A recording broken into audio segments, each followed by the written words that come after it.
I'm looking again at this report by Apollo. Stablecoin market cap, roughly 250 billion. 85% of that is USDT and then USDC. Almost all of it is US dollar.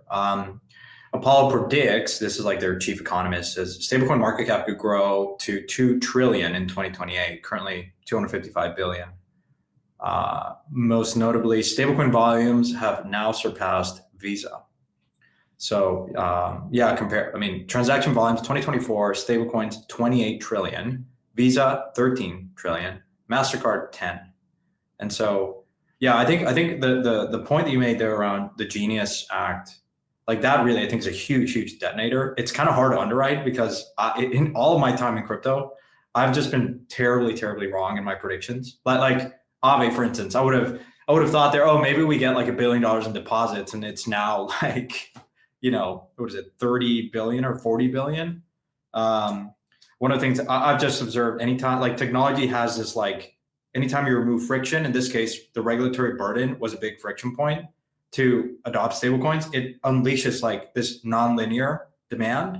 And to your point, like it's if you can improve the cash conversion cycle, like any treasurer worth their salt, any finance department in any company understands that. And so again, it goes back to that insight that you had in that report, which is so great. Maybe we can reference it in the notes, which is B2B transfers is probably going to be the fastest growing category. And over the next 5 years, probably account for a very decent share of overall aggregate stablecoin volume. Yeah, 100%. What was the number that the BlackRock guys put in there for stablecoin transfers? You mean Apollo? Or Apollo? You said it was 13 trillion? I'll send this to you, but stablecoin transfers relative to Visa and MasterCard, 28 trillion. 28 trillion. Yeah, I will say I hate a lot of those numbers that get thrown around because, I referenced 2.5 trillion earlier. That's the quote unquote adjusted number that the Artemis guys use. A lot of these transfers are like, call it like quantitative, like wash trading. Yeah. I get because in your report, you strip away all the just pure speculative, right? And we try to strip away like MEV, we try and sandwich bots and like all that stuff that happens on chain, which makes up a big portion of that. It's still a very big number, right? But we're talking in the sense of like these blockchains can support the movement, like the rails are robust enough to support the activity, right? Which by the way was not the case 2017, 28. Like the point there, probably the more salient point there is like we built this core infrastructure for settlement that can support massive scale. So like that is no longer a consideration, right? Like the fees are very negligible. You can actually process a lot of this activity. I know we want to go to content. Maybe this is a good segue, but there's a fantastic podcast. I think it's the Acquired podcast on Visa that talks about this, which is I think the guy that like not the founder, but the guy that like really was instrumental to the growth of Visa as like a coordination like network, said something to the effect of, if we were to build Visa again today, we would most definitely build it on top of crypto rails.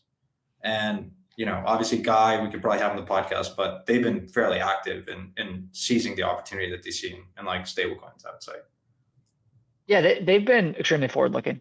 So I'm a huge fan of Kai and his team. Yeah.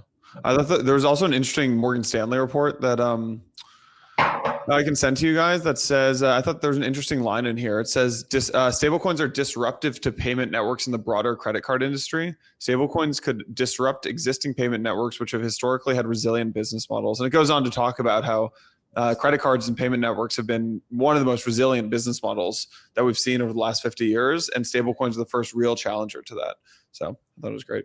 It's funny, all of these equity research sell-side analysts, I wrote a report, and not to show my own content, but I wrote a piece that I've pinned on my Twitter, call it like 6 or 8 weeks ago, about like the collapse of the legacy payment model, specifically around this.